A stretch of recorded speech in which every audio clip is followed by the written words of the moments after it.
Well, with me this morning is the leader of the 400,000 Sikhs over here, Beant Singh. He's also General Secretary of the biggest temple in this country. Good morning, Mr. Singh. Good morning. Those scenes of burning effigies were very frightening, I thought. Are your demonstrations going to become more violent? No, I don't think so. In this country, we are to bring the attention of the whole world towards our plight in India.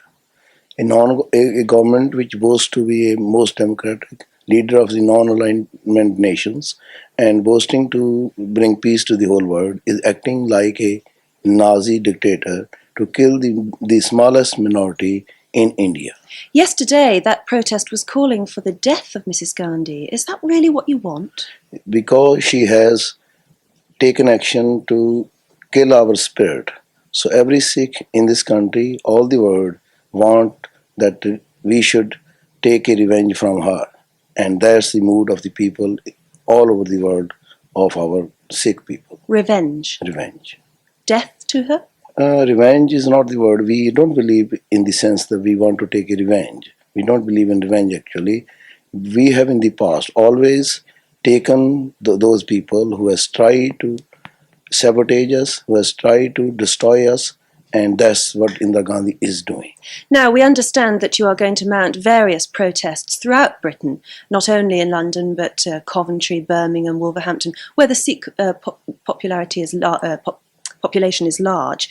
What do you actually want to achieve from these demonstrations? Because today the world is very small, and through these demonstrations, I want to appeal to the religious leader of the Western world that a small religion, a very modern religion, and a very small minority in India being prosecuted for just to keep their faith and to bring it in the attention to the world that we are not terrorists, we are non-violent people, but we also know how to die for a faith, for our beliefs. What you want in India is an independent state.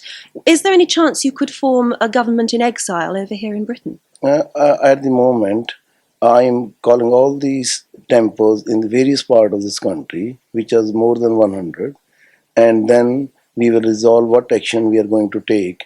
It is quite definite that we, at the moment, are not in a position to live with India. So we are going to have our own state, whatever time it may take. Now, the feeling among the Sikh community in Britain is obviously very strong, as we saw from yesterday's demonstrations. Do you feel you have the sympathy of the British people and the British government? I think so. The way the media and the British government has allowed us to function so freely in this country in a very non-violent way. We don't want to disturb the peace of this country because we are fighting not against them.